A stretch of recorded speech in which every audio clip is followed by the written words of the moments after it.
अस्सलाम वालेकुम। मेरा नाम है दानिश मकसूद और आप देख रहे हैं मेरा YouTube channel Dawn News editorials. आज है 22 मार्च 2020 और आज मैं आपसे डॉन का एडिटोरियल शेयर कर रहा हूँ उर्दू तर्जुमे के साथ। वो है लेसन्स फॉर द वर्ल्ड, यानी सबक किसके लिए? दुनिया के लिए। अच्छा, एडिटोरियल स्टार्ट करने से पहले ये मैं अपना व्हाट्सअप नंबर आप लोगों को दे रहा हूँ, क्योंकि काफ़ी लोगों ने मुझे कहा था कि जी हम लोगों ने आपका वो PDF वाला ग्रुप है जिसमें मैं एडिटोरियल शेयर करता हूँ रोज़, वो ज्वाइन करना है। तो ये आप नोट कर लें 0306-436-7748। ठीक है, यहाँ पे आप व्हाट्सअप कर दीजिएगा तो मैं लिंक सेंड कर दूँगा, तो आप अपने दोस्तों को आगे शेयर कर दीजिएगा, क्योंकि हर एक को जो है वो ऐड करना मेरे लिए पॉसिबल नहीं है। तो मैं लिंक दे दिया करूँगा, तो आगे आप जो है उसको शेयर कर दे दीजिएगा। ठीक है, अच्छा ये हो गया। अब चलते हैं आज के हम एडिटोरियल की जानिब के लेसन्स फॉर द वर्ल्ड के सबक दुनिया के लिए। अब इसमें क्या इन्होंने बताया, थोड़ा मैं आपको इसकी ब्रीफ समरी इसकी दे दूँ। इसमें यह है कि चाइना में आपको जिस तरह बताया कि कोरोना वायरस वहाँ से आगाज़ हुआ था, लेकिन अब इन्होंने काफ़ी ज़्यादा जो है इसको कंट्रोल कर लिया है वहाँ पे, तो चाइना में। और उसके बाद इन्होंने एक एग्जांपल दी है यहाँ पे साउथ कोरिया की, कि वहाँ पे जाके इन्होंने किस तरह जो है वो कंट्रोल किया है इसमें वायरस को। इन्होंने एग्जांपल दी हुई है चाइना की, तो यही वाली एग्जांपल है हमारे पास कोविड-19 वाली। और ये साउथ कोरिया की है, इन्होंने 2015 की भी एग्जांपल दिया है कि उन्होंने किस तरह वहाँ पे मिडल ईस्ट रेस्पिरेटरी सिंड्रोम जो था उस पर काबू पाया। ठीक है, इसको हम देख लेते हैं। अच्छा, अब ये क्या कह रहे हैं, अब ये है हमारे पास इन अ माइलस्टोन डेवलपमेंट। माइलस्टोन क्या होता है कि कोई बहुत बड़ी कामयाबी आपको हासिल हो जाए ना, आप कहते हैं कि जी मेरी ज़िंदगी का माइलस्टोन ये है कि कोई एक बहुत बड़ी प्रोग्रेस डेवलपमेंट हो जाए। अब मैं अगर आपको उसको सेंटेंस में यूज़ करना सिखाऊं, इसको हम कह सकते हैं कि milestone in a baby's life is when they learn how to walk. कि क्योंकि बहुत बड़ा इवेंट होता है, बहुत बड़ी कामयाबी होती है उन्हें का। एक माइलस्टोन एक बच्चे की ज़िंदगी में तब होता है जब वो चलना सीखता है, वॉक करना सीखता है, एक वो माइलस्टोन हो गया। इसके अलावा और अगर इसको मैं आपको दिखाऊं कि graduation is a huge milestone in a young adults life, कि ग्रेजुएशन जो होती है वो एक बहुत बड़ा क्या है, माइलस्टोन होती है एक यंग एडल्ट की लाइफ में। और इस तरह अगर हम कहें the invention of the rail road was a milestone in the history of transportation. और इसके अलावा एक और कोई एग्जांपल अगर मैं आपको दूं कि when writing her autobiography Alice tried to highlight all of the milestone in her success, कि जितने भी इवेंट्स थे जहाँ पे इसने कामयाबी हासिल की थी, अपने माइलस्टोन थे, तो वो अपने ऑटोबायोग्राफी में एलिस ने लिखने की कोशिश की, हाईलाइट करने की कोशिश की। तो ये हमारे पास माइलस्टोन हो गया। तो और यहाँ पे भी क्या कह रहे हैं कि इन अ माइलस्टोन डेवलपमेंट, कि वो बहुत बड़ी और डेवलपमेंट थी। डेवलपमेंट क्या होता है, इसको मैं देख लूँ, डेवलपमेंट होता है हमारे पास an event constituting a new stage in a changing situation. कोई आप चेंज आया हो ना, डेवलपमेंट हुई हो, हम कहते हैं कि जी अब नई क्या डेवलपमेंट हुई है, इस तरह हम इसको यूज़ करते हैं। तो यहाँ भी कह रहे हैं कि ये क्या थी, माइलस्टोन डेवलपमेंट थी, यानी बहुत बड़ी कामयाबी आप उसे कह लें, चेंज आया था, डेवलपमेंट आई थी। और that brings a moment of much needed relief. और इस माइलस्टोन डेवलपमेंट ने क्या लेके आए, एक मोमेंट, एक लम्हा, कैसा लम्हा, ऑफ मच नीडेड रिलीफ, जो बहुत ज़्यादा बायस इत्मीनान था। कहाँ पे? In the corona virus pandemic. ये मच नीडेड रिलीफ हो गया हमारे पास। और या रिलीफ आप कह लें क्या होता है, a feeling of reassurance and relaxation following release from anxiety और डिस्ट्रेस। कि आप बहुत ज़्यादा मतलब उसमें परेशान हो और बाद में जो है आपको कोई रिलीफ मिले, तो आप उसको क्या कह सकते हो, मतलब रिलीफ का इसका ये मतलब हो गया कि आपको बहुत ज़्यादा बाद में जो है वो रिलैक्सेशन मिल जाए, किसके बाद, बहुत ज़्यादा एंजाइटी या डिस्ट्रेस के बाद। और ये किस चीज़ में इनको मिली है, in the corona virus pandemic. अब क्योंकि अब जितने ज़्यादा एडिटोरियल ओपिनियन में ये 2-4 लफ्ज़ आ रहे हैं हमारे पास, पेंडेमिक हो गया, क्वारंटाइन हो गया, और हमारे पास सोशल डिस्टेंसिंग हो गया, तो ये यकीन आपको पता भी होगा और पता होना भी चाहिए इन सारे वर्ड्स का, जितना ज़्यादा ये डिस्कस हो रहे हैं पिछले एक हफ्ते से। तो यहाँ पे बात करें कि much needed relief in the corona virus pandemic, के कोरोना वायरस पेंडेमिक क्या है, इसको मैं दोबारा करा देता हूँ, पहले भी कराया हुआ है। Pandemic is a disease epidemic that has spread across a large region. एक ऐसी डिजीज़ जो कि फैल चुकी हो, क्या महदूद ना हो थोड़े एरिया तक, वो काफ़ी दूसरे इवन दूसरे कॉन्टिनेंट्स तक भी जो है वो फैल चुकी हो। फॉर इंस्टेंस मल्टीपल कॉन्टिनेंट्स और वर्ल्ड वाइड, के पूरी दुनिया में, और जो है वो मल्टीपल कॉन्टिनेंट्स में फैल गई, तो हम इसको क्या कहते हैं, पेंडेमिक। पूरे सेंटेंस को हम देख लेते हैं कि एक बहुत बड़ी डेवलपमेंट थी, माइलस्टोन डेवलपमेंट थी, जो क्या लेके आई, एक लम्हा इत्मीनान का। कहाँ पे? ये कोरोना वायरस पेंडेमिक में, क्योंकि यहाँ पे बहुत ज़्यादा तबाही हो रही थी, तो ये जो डेवलपमेंट आई वो बहुत बायसे इत्मीनान थी। और क्या, कहाँ पे डेवलपमेंट आई? चाइना दिस वीक रिपोर्टेड और ये इस डेवलपमेंट के बारे में बात करें कि चाइना ने इस हफ्ते रिपोर्ट किया, यानी ऐलान किया that it has no new local cases, कि अब इसके पास क्या नहीं है, कोई न्यू लोकल केसेस, कि वहीं की आबादी में किसी को ये इसने तशखीस हुई हो तो वो नहीं था। वाइल जबकि 39 new coronavirus cases have been confirmed in mainland China, ये नहीं कि मुकम्मल तौर पे चाइना से ख़त्म हो गई, लेकिन ये था कि वहाँ लोकली ट्रांसमिटेड कोई ऐसी डिजीज़ नहीं हुई, बाहर से जो लोग आए थे 39 लोग चाइना में, तो उन्हें जो है वो कंफर्म हुआ, तशखीस हुई कि वो जो है इस वायरस का शिकार हुए हैं। कहाँ पे? मेनलैंड चाइना में। लेकिन इनकी कामयाबी क्या थी, माइलस्टोन डेवलपमेंट क्या थी कि लोकली जो है वहाँ पे कोई ट्रांसमिट नहीं हुआ था, कि उन्होंने वहाँ उस हद तक कंट्रोल कर लिया था। अब ज़ाहिर है बाहर से कोई आके आए और उसकी वजह से लग जाए बीमारी, तो उसमें तो इतना हम इसमें कसूरवार चाइना वालों को नहीं चढ़ा सकते। अच्छा, अब और ये क्या कह रहे हैं, all of them are overseas transmissions carried by international travellers, और ये 39 जो थे वो क्या थे, ऑल ऑफ देम तमाम के तमाम आर ओवरसीज ट्रांसमिशंस, के बाहर से जो लोग आए थे तो उनकी वजह से ट्रांसमिट किया था आगे, इन लोगों ने आगे मुंतकिल किया था, क्योंकि कंटेजियस बीमारी होती है। तो ये कह रहे हैं कि बाहर से जो लोग आए थे उन्होंने ट्रांसमिट किया, कैरिड बाय इंटरनेशनल ट्रैवलर्स, जो बाहर से लोग आए थे इंटरनेशनल ट्रैवलर्स उन्होंने ट्रांसमिट किया एंटरिंग द कंट्री, जो इस मुल्क में दाखिल हुए थे। This means the China's containment measures were successful, और इसका क्या मतलब है कि चाइना की क्या थी, कंटेनमेंट मेजर्स, ये उनके इकदाम थे। कंटेन क्या करना होता है, महदूद करना, कम करना, तो ये उनके इकदाम थे कि हम इसको पेंडेमिक पे काबू पाएँ, वर सक्सेसफुल, वो कामयाब हो गए थे। And that it was able to effectively flatten the curve, और वो क्या करने में कामयाब हो गए थे, फ्लैटन द कर्व। अब फ्लैटन द कर्व क्या होता है, ये आगे आपको डिटेल भी बता रहा है। टर्म वाइडली बीइंग यूज्ड, एक ऐसी इस्तिलाह जो यूज़ की जाती है कि इनकी जानिब से बाय एक्सपर्ट्स की जानिब से, जो है जो माहिरीन है उनकी जानिब से इस्तेमाल की जाती है, विच रेफर्स टू, और ये किस तरफ इशारा करती है, which refers to slowing down the projected number of people, ये इशारा करती है कि प्रोजेक्टेड क्या होता है कि आप तखमीना लगाओ कि कितने लोगों में और ये बीमारी हो जाएगी। तो ये अब फ्लैटनिंग द कर्व का ये मतलब है कि आप इस तरह तखमीना लगाते हो कि अब जिन लोगों को ये बीमारी होगी वो क्या है, उनकी तादाद कम होगी, who will contract covid over a period of time, के ये पीरियड ऑफ टाइम जिनको ये बीमारी लाक होगी वो क्या है, मतलब कम होगी, जिस रफ्तार से होती आ रही हो ना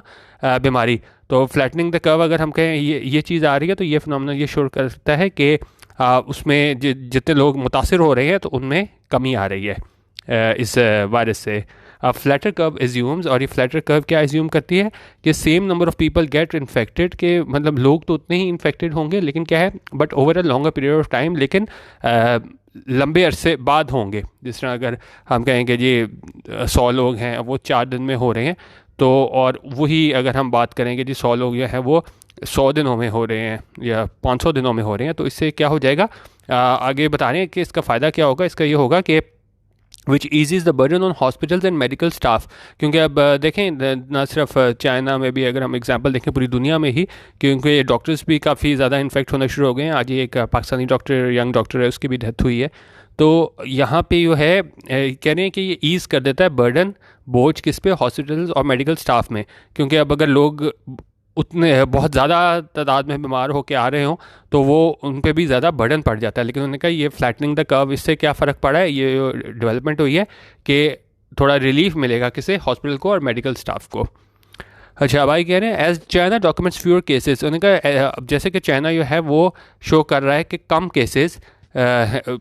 केसेस जिनको क्या है वो ये वायरस वो हुआ है, आप कह लें तशखीस हुई है, डायग्नोस हुआ है, तो इट प्रेजेंट्स एन अपॉर्चुनिटी, ये क्या देता है, एक मौका देता है किसे, फॉर द वर्ल्ड, दुनिया को, टू लर्न लेसन्स, कि वो सबक हासिल करे, बोथ गुड एंड बैड। और लेकिन यहाँ पे मुकम्मल तौर पे चाइना की तारीफ़ नहीं कर रहे, उन्होंने कहा कि वहाँ से आप सबक सीख सकते हैं चाइना से, अच्छे भी और बुरे भी। अच्छा, और to evaluate the country's approach to the pandemic, और उनका हम जांचें क्या कंट्रीज़ की अप्रोच के उस मुल्क ने किस तरह उसको टैकल किया, किसको, पैंडेमिक को। It is essential to look at the facts, उन्होंने कहा ये ज़रूरी है कि हम फैक्ट्स को देखें।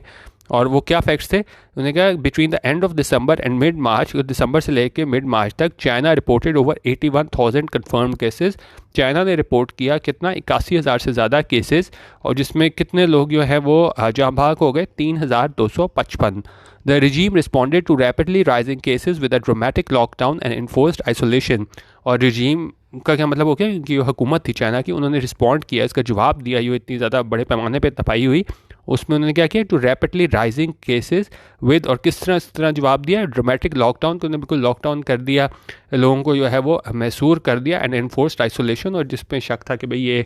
जो है इस बीमारी का शिकार हो चुके हैं, तो उन्हें आइसोलेशन में ले लिया, आप मतलब कि लोगों में नहीं आने दिया, उनको अलहदा कर लिया। Measures which initially were met with criticism, और मैयर्स और जो इकदाम थे उनको क्या है, पहले जो है वो क्या किया गया, वर मेट विद क्रिटिसिज्म, इन पे शदीद तनकीद की गई, अराउंड द ग्लोब, पूरी दुनिया में तनकीद की गई कि आपने देखे लॉकडाउन कर दी है और बिल्कुल ज़बरदस्ती लोगों को जो है वो मैसूर कर दिया है। और फॉर इंस्टेंस उन्होंने ख़ास तौर पे क्या है, मिसाल के तौर पे द वर्ल्ड एक्सप्रेस्ड शॉक, उन्होंने कहा पूरी दुनिया ने जो है वो शॉक का इजहार किया, किस पे, एट अथॉरिटीज़ डिसीजन, जो चाइना के हुकूमत का डिसीजन था, टू शट डाउन वुहान, कि हम बिल्कुल शट डाउन कर दें किसे, वुहान को, the AP centre of the outbreak with a population of 11 million, और ये एपी सेंटर था इस आउटब्रेक का, और इसकी पॉपुलेशन कितनी थी वुहान की, 11 मिलियन। और ये भी आपको पता होगा कि वुहान ही वो था पहला हमारे पास जगह जहाँ पे ये पहला केस हमारे पास सामने आया था, और वहीं से ये स्टार्ट हुआ था। ये काफ़ी इंपॉर्टेंट सवाल है, पूछा जा सकता है कि जी ये कहाँ से बीमारी, ये तो सारों को पता है चाइना में स्टार्ट हुई थी, लेकिन कहाँ से स्टार्ट हुई थी, वुहान से स्टार्ट हुई थी। आगे क्या बात करें, as experts were sceptical about the success and viability of what is possibly the biggest quarantine exercise in modern history, और उसमें क्या कह रहे हैं, जो एक्सपर्ट्स थे, जो माहिरीन थे, वो स्केप्टिकल क्या होता है, डाउटफुल, और वो मतलब शक की निगाह से देख रहे थे किस चीज़ को, अबाउट द सक्सेस, कि भाई ये जो इन्होंने इकदाम लिए हैं कि बिल्कुल लॉकडाउन कर दिया है, तो ये कामयाब भी होगा कि नहीं, एंड वायबिलिटी होता है कि आप कोई भी सोल्यूशन लेते हो ना किसी प्रॉब्लम को, तो आप पहली चीज़ देखते हो कि भाई ये किधर गया, कि ये जो है वायबल भी है कि नहीं, कि एबिलिटी टू वर्क सक्सेसफुली, क्योंकि बाज़ ऐसे आपके फैसले होते हैं जो लगते तो हैं कि ठीक हैं, लेकिन आप उसको प्रैक्टिकली इंप्लीमेंट नहीं कर पाते। तो यही बात करें कि स्केप्टिक्स थे, जो लोग ये शो कर रहे थे कि भाई पता नहीं ये स्टेप्स जो इन्होंने लिए हैं लॉकडाउन करने के चाइनीज़ अथॉरिटीज़ ने, कामयाब भी होंगे भी कि नहीं, और वो क्या किसको शक की निगाह से देख रहे थे, इन सारे इकदाम की वायबिलिटी को भी, और ये कि किस तरह के इकदाम थे, और what is possibly the biggest quarantine exercise, और ये क्या थी, सबसे बड़ी क्वारंटाइन एक्सरसाइज थी। क्वारंटाइन क्या होता है, क्वारंटाइन होता है इज़ अ रिस्ट्रिक्शन, इस पे पाबंदी को कहते हैं, ऑन द मूवमेंट, जिसमें आप लोगों को एक जगह कहते हो कि जी रहो, एक जगह रहो, और अपनी मूवमेंट जो है उस पर जो है वो रिस्ट्रिक्शन लगाओ। और इसका पर्पज़ क्या होता है, इसका पर्पज़ होता है कि रोका जा सके इस बीमारी के फैलाव को। और ये कब यूज़ किया जाता है, ख़ासतौर पे जब जो है वो बीमारी जो है वो आउटब्रेक्स का हो जाता है, और ये क्या कंटेजियस ख़ासतौर पे बीमारी, जिस तरह कोरोना वायरस भी है, कोविड-19, तो ये भी कंटेजियस है, तो वहाँ पे ही क्या है, क्वारंटाइन एक्सरसाइज की जाती है कि आप जिसको आप बारे में आपको शक हो कि भाई इस बंदे को ये बीमारी होगी, तो आप उसको अलहदा कर देते हो, और जो मेन स्ट्रीम लोगों में उसको नहीं आने देते। तो यहाँ पे वही बात कर रहा है कि वहाँ पे काफ़ी लोगों ने इसको स्केप्टिकली देखा कि भाई ये स्टेप्स लिए हैं लॉकडाउन करने के, ये कामयाब भी होंगे कि नहीं, और ये कौन सी एक्सरसाइज थी जो चाइना वालों ने की, biggest quarantine exercise in modern history, का हालिया वक्तों की सबसे बड़ी क्वारंटाइन एक्सरसाइज थी। चाइना वॉज क्रिटिसाइज्ड, अब ये हमारे पास क्या है, पास्ट इंडेफिनिट का पैसिव, कि चाइना ने कुछ नहीं किया था, चाइना को जो है वो तनकीद का निशाना बनाया गया। चाइना को वॉज क्रिटिसाइज्ड एज अथॉरिटेरियन, कि बिल्कुल अथॉरिटेरियन की अपनी आप अथॉरिटी यूज़ कर रहे हो, ज़बरदस्ती कर रहे हो, as it went further and lock down the entire Hubei province of 60 million in a dramatic show of power. उनका ना सिर्फ उन्होंने वुहान में लॉकडाउन किया, बल्कि वहाँ पे आगे जाके क्या किया, ह्यूबाई प्रोविंस भी था जिसकी आबादी 60 मिलियन थी, उसको भी जो है बिल्कुल लॉकडाउन कर दिया वहाँ पे। But while the regime's draconian measures, draconian क्या होता है, ये हमारे पास होता है कि कोई लॉज हों और रूल्स हों, ये बहुत ज़्यादा हार्श हों ना, और रिप्रेसिव हों, तो वहाँ पे हम उसको बोलते हैं कि जी ड्रैकोनियन लॉज हैं। और इसकी बेस कहाँ से है, अगर हम देखें, उन्होंने कहा एथेंस में क्या हुआ था, ड्रैको एक बंदे का नाम था, जो बड़े उसने ना स्ट्रिक्ट लॉज बनाए थे, तो उस ड्रैको से जो है ना वो वहाँ से हमारे पास क्या आ गया, ड्रैकोनियन लॉज, उसके नाम पे आ गया था, ड्रैको से ड्रैकोनियन लॉज। तो उन्होंने कहा ये ड्रैकोनियन मेयर्स थे, ये स्टेप्स थे चाइना वालों की तरफ से, became the focus of the headlines, के बिल्कुल ख़बरों में ये आता रहा कि ये उन्होंने स्टेप्स लिए थे, उस पर तनकीद की जाती रही पूरी दुनिया में. Established wide scale screening and isolate infected individuals appear to have contributed largely to its successful response. लेकिन उन्हें क्या कह रहे हैं कि ये स्क्रीनिंग की गई थी बहुत बड़े पैमाने पे और लोगों को आइसोलेट करना शुरू कर दिया था, अलहदा करना शुरू कर दिया था, जो कि जिनके बारे में शक था कि भाई ये इन्फेक्टेड हो चुके हैं, यानी ये बीमारी जो है इनको, ये वायरस इन्होंने इनको लग चुका है. तो उसमें क्या है, appear to have contributed largely to its successful response. और ऐसा लगता है कि जो इन्होंने ये लार्ज स्केल स्क्रीनिंग कर ली थी और इन्फेक्टेड इंडिविजुअल्स जो थे उनको आइसोलेट कर दिया था, तो उसकी वजह से बड़ा appear to have contributed largely कि इसने बड़ा अहम रोल अदा किया क्या करने में, कि इस सक्सेसफुल रिस्पांस में जो चाइना की जानिब से दिया गया था. अब आगे क्या कह रहे हैं, in fact it's authoritarianism and initial lack of transparency which included threats to those who try to raise the alarm about कोविड-19 early on are factors which led to major deficiencies and the subsequent outbreak. अब एक साथ ही जहाँ उसकी तारीफ़ कर रहे हैं कि उन्होंने बड़ा अच्छे तरीके से लॉकडाउन कर लिया और बिगेस्ट क्वारंटाइन एक्सरसाइज की मॉडर्न हिस्ट्री की, साथ ही वो तनकीद भी कर रहे हैं कि ये अथॉरिटेरियनिज्म और इस तरह का जो स्टाइल है चाइना की हुकूमत का, और शुरू में क्या है उन्होंने कहा लैक ऑफ ट्रांसपेरेंसी की ज़्यादा शफाफियत भी नहीं दिखाई थी. आपको ये भी देखा होगा आपने कि एक डॉक्टर था जिसने सबसे पहले इस कोविड-19 को जिक्र किया था, तो उस पर उन्होंने कहा था कि भाई ये है पब्लिक पीस को डिस्टर्ब करने की कोशिश कर रहा है, और उसकी भी बाद में डेथ हो गई. तो इसमें काफ़ी ज़्यादा वहाँ पर भी चाइना को तनकीद का निशाना बनाया गया था. तो वहीं आप बात कर रहे हैं कि जहाँ पहले तारीफ़ की है चाइना की कि उन्होंने बड़ा अच्छा काम किया, लॉकडाउन कर लिया और जो है लार्ज स्केल स्क्रीनिंग की, जिसकी वजह से वो बीमारी में काबू पाने में कामयाब हुए. लेकिन साथ कह रहे हैं ये इनका अथॉरिटेरियनिज्म और ये इनिशियल लैक ऑफ ट्रांसपेरेंसी इन्होंने दिखाई, क्या कि शफाफियत नहीं दिखाई शुरू में, which included threats to those who try to raise the alarm about. और वही बात उस खासतौर पर उस डॉक्टर को भी काफ़ी थ्रेट मिले थे. उन्होंने कहा विच इंक्लूडेड, जिसमें शामिल था थ्रेट्स, कि आपने उसमें थ्रेट्स दिए किसे, उन लोगों को who try to raise the alarm, जिन्होंने कोशिश की दुनिया को बताने की कि भाई ये वुहान में हमारे पास ये एक नई तरह का वायरस जो है नोवेल कोरोना वायरस आ चुका है. तो उन्होंने कहा वहाँ पे चाइनीज़ अथॉरिटीज़ की जानिब से उन्होंने क्या किया कि थ्रेट किया गया आर फैक्टर्स, और ये फैक्टर्स है, ये अवामिल हैं which led to major deficiencies, जिनकी वजह से जो है वो हमें बहुत बड़े पैमाने पे डेफिशिएंसीज कमियां देखने को मिली एंड द सब्सिक्वेंट आउटब्रेक. और उस बाद में हमें वो आउटब्रेक भी देखने को मिला, क्योंकि हो सकता है कि जब शुरू में कहना चाह रहे थे लोग कि भाई देखें ये एक बीमारी आने लगी है, बड़ा मसला बनेगा, अगर उस टाइम पे थोड़ी शफाफियत दिखाई होती तो हो सकता है कि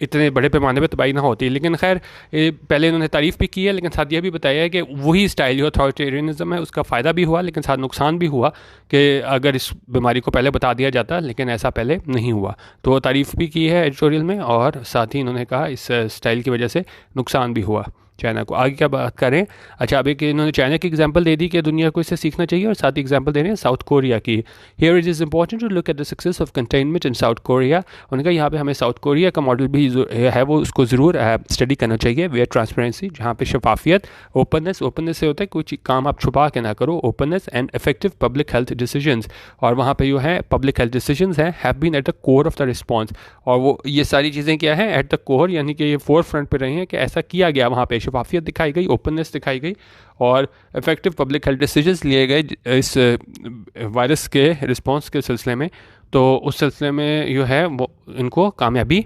मिली कि किस तरह साउथ कोरिया ने रोका इस वायरस को. और एक तो अभी की बात कर रहे हैं, और साथ इन्होंने 2015 की भी बात की है कि after the 2015 outbreak of the middle east respiratory syndrome, उनका जब वहाँ पे भी ये बीमारी हुई थी 2015 में, ड्यूरिंग विच, और वहाँ पे क्या हुआ था, south Korea recorded 186 cases and 38 deaths, जहाँ पे 186 केसेस रिकॉर्ड किए गए और 38 लोगों की डेथ हुई. The country revamped its response system. Revamp होता है आप उसको बिल्कुल चेंज कर लेना. And give new and improved form, structure और appearance to an attempt to revamp the museum's image. Similar हमारे पास क्या आता है, रेनोवेट, रीडेकोरेट. तो उनके बाद में जब ये 2015 में वहाँ पे बीमारी आई थी, तो उन्होंने अपना जो रिस्पॉन्स सिस्टम था उसको रिवैम्प कर लिया, चेंज कर लिया टू कि वहाँ पे जो इसका जो रिस्पॉन्स सिस्टम था किस सिलसिले में, रेस्पिरेटरी इन्फेक्शंस के सिलसिले में, तो इन्होंने अपना सारा जो सिस्टम था उसको रिवैम्प करके चेंज कर लिया. ऑल्दो कोरिया वाज क्रिटिसाइज्ड, उनका कोरिया को है वो तनकीद का निशाना बनाया गया for its poorest response to MERS. उन्होंने कहा इस बीमारी के डील करने में जो है वो मतलब पूरी तरह कामयाब नहीं हुए थे, तो उनको तनकीद का निशाना बनाया गया. Lessons learned then were adopted during the कोविड-19 पेंडेमिक. लेकिन उन्होंने कहा वहाँ पे जो इन्होंने गलतियाँ की थी वो सबक उन्होंने सीखा साउथ कोरिया वालों ने और जो उन्होंने सबक सीखा था उसको उन्होंने अडॉप्ट किया कब, जब ये कोविड-19 पैंडेमिक आया वहाँ पे क्योंकि देखें बात वही होती है कि अगर आपने कोई गलती किया तो उससे आप सीखो। उन्होंने कहा 2015 में साउथ कोरिया ने गलती की थी, लेकिन उससे उन्होंने सबक सीखा और उसको इस्तेमाल में लाए कहाँ पे, तो अभी वो आया था कोविड-19, वहाँ पे इन्होंने इसको इस्तेमाल किया अपने तजर्बे को। आगे क्या कह रहे हैं, mass production of test kits, उनका बहुत बड़े पैमाने पे टेस्ट किट्स की प्रोडक्शन, एडिक्वेटली इक्विप्ड हॉस्पिटल्स, और वहाँ पे क्या है एडिक्वेटली के इक्विप्ड हॉस्पिटल्स के, वो हॉस्पिटल्स जो हैं वहाँ पे मतलब सारा सामान मौजूद था, इक्विप्ड थे, हर चीज़ से सामान से लैस थे, और एडिक्वेटली थे, यानी कि ये नहीं है कि जी अगर 100 मरीज़ आ गए हैं तो आपके पास 50 बेड है, आप एडिक्वेटली इक्विप्ड थे, यानी कि आपके पास पूरा साजो सामान वहाँ पे मौजूद था, किट्स मौजूद थी, इन्फेक्शन कंट्रोल यूनिट्स मौजूद थे, हाइजीन अवेयरनेस कैंपेन्स भी वहाँ पे इन्होंने चलाई, एंड टेक्नोलॉजिकल इनोवेशंस, और उनके पास क्या है इनोवेशन भी थी टेक्नोलॉजी में। तो ये सारे फैक्टर्स थे जिनकी वजह से उन्होंने साउथ कोरिया ने जो है वो इसको कंटेन करने में कामयाब रहे काफ़ी हद तक, क्योंकि मुकम्मल तौर पे तो नहीं हो पाते, लेकिन फिर भी हम ये कह सकते हैं कि वो काफ़ी हद तक कामयाब रहे। Its dedication to act early, और ये साउथ कोरिया की क्या थी डेडिकेशन, कि हम काम करें कि इसको किस तरह मुकाबला करें इस वायरस का, टू एक्ट अर्ली, कि हम जल्दी से जल्दी है इसको टैकल करें इस वायरस को, मेक टेस्टिंग अवेलेबल, और टेस्टिंग अवेलेबल करें, क्योंकि देखें आप जल्दी जल्दी तशखीस करेंगे तभी आप जल्दी इलाज करेंगे, तो ये इनकी कोशिश थी कि make testing available and affordable, और साथ ही अफोर्डेबल भी बनाए कि अगर आप एक टेस्ट बना दें 50,000 का तो उसका कोई फ़ायदा नहीं है, क्योंकि यहाँ पे हुकूमत की तरफ से कहा गया था कि जी इसमें मतलब हम फ्री करा रहे हैं, लेकिन हमने फेसबुक पे काफ़ी लोगों की ने इनवॉइसेस शेयर की हुई हैं कि वहाँ पे पता नहीं 20-20 हज़ार 24-24 हज़ार जो है वो टेस्ट की जो है वो कीमत ले रहे हैं। तो यहाँ पे उन्होंने क्या क्या साउथ कोरिया वालों ने क्या किया, एक तो ये है एक्ट अर्ली, जल्दी कदम उठाए इसको कैसे डील करना है, फिर उन्होंने टेस्टिंग अवेलेबल की और स्क्रीनिंग अवेलेबल की, और साथ ही क्या किया उसको अफोर्डेबल रखा कि हर किसी की दस्तरस में हो, हर कोई टेस्ट करा सके जल्दी, keep the public inform, public को इन्फॉर्म रखा, उनको बताया, क्योंकि देखें छुपाने से कुछ नहीं होता। उसने चाइना ने भी यही किया था, शुरू में कहने की कोशिश की भाई ये पब्लिक पीस को डिस्टर्ब करे, लेकिन वहाँ पर कितना नुकसान हुआ। तो यहाँ पर इन्होंने क्या किया, पब्लिक को इन्फॉर्म किया साउथ कोरिया वालों ने, बताया, कुछ इनसे छुपाया नहीं, trace and isolate and communicate social distancing, और साथ लोगों को क्या चीज़ बताई, सोशल डिस्टेंसिंग। ये बहुत ज़्यादा लफ्ज़ कॉमन आपने सुना होगा। सोशल डिस्टेंसिंग क्या होती है, ये क्या होती है, practice of maintaining a greater than usual physical distance from other people, कि आप दूसरे लोगों से डिस्टेंस रखते हो, जिस तरह आजकल अभी आपको टीवी पे पब्लिक मैसेज नज़र आ रहे होंगे कि ये गले नहीं मिलना, हाथ नहीं मिलाना आपने, तो ये किस चीज़ की एग्जांपल है हमारे पास, सोशल डिस्टेंसिंग की है, कि आप दूसरे से डिस्टेंस रखते हो, क्योंकि ये कंटेजियस बीमारी होती है, दूसरे को लग ना जाए, तो ये एग्जांपल हमारे पास आई थी सोशल डिस्टेंसिंग की। तो उसमें इन्होंने क्या किया, इस वजह से सोशल डिस्टेंसिंग की वजह से kept the spread and death rate low. तो साउथ कोरिया में जो है ये इस बीमारी का फैलाव और जो जितने लोग मर रहे थे, डेथ रेट वो लो रहा, सिर्फ किस वजह से, ये स्टेप्स जो साउथ कोरिया की गवर्नमेंट ने उठाए थे उस वजह से। उन्होंने कहा world leaders would do well, world leaders जो हैं वो मतलब उनके लिए बड़ा अच्छा होगा अगर वो क्या करें, well to follow South Korea and China's example, कि वो फॉलो करें, वो देखें कि भाई किस तरह साउथ कोरिया और चाइना ने इस बीमारी को रोका है, क्योंकि जितने ज़्यादा ये केसेस हो चुके हुए हैं। अब जो पाकिस्तान में भी अगर हम हाल देखें कि जो सिंध है हमारे पास, वो तकरीबन लॉकडाउन हो चुका हुआ है, और पंजाब में जो है वो वक्ती तौर पे यहाँ पे सब कुछ बंद हैं, मार्केट्स वगैरह चीज़ें। ट्यूसडे की सुबह 9 बजे तक कभी इन्होंने किया है, तो उसके बाद जब इजलास होगा काबीना का तो देखते हैं उसमें परसों क्या डिसीजन होता है। तो ये इस हवाले से इन्होंने बात की थी कि बेसिकली इन्होंने दो मुल्कों की एग्जांपल्स दी थी, चाइना की और साउथ कोरिया की, कि किस तरह उन्होंने काफ़ी हद तक वहाँ पे काबू पाया है। तो राइटर के मुताबिक जो वर्ल्ड लीडर्स हैं उन्हें भी सीखना चाहिए दो ममालिक से कि किस तरह इन लोगों ने इस बीमारी पे काबू पाया है, और बाकी लीडर्स को भी उनके नक्शे कदम पर चलते हुए ऐसे ही स्टेप्स लेने पड़ेंगे, क्योंकि ये जो है बहुत ज़्यादा तबाही फैलाई है इस बीमारी ने, और खुदा न खास्ता ये काफ़ी उम्मीद है कि जी फ़िलहाल काफ़ी इसने और ज़्यादा तबाही फैलानी है इस वायरस ने। ठीक है, आप यूट्यूब पे जो है वह जॉन न्यूज़ एडिटोरियल्स को भी सब्सक्राइब कर लीजिएगा, और इसका PDF अगर आपको चाहिए हो तो यूट्यूब की डिस्क्रिप्शन में मैं लिंक दे दूँगा, वहाँ से आप डाउनलोड करके WPS ऑफिस में ओपन करके हाईलाइटेड वर्ड्स के मीनिंग्स देख लीजिएगा। वीडियो देखने का बहुत शुक्रिया, अल्लाह हाफिज़, और पाकिस्तान जिंदाबाद।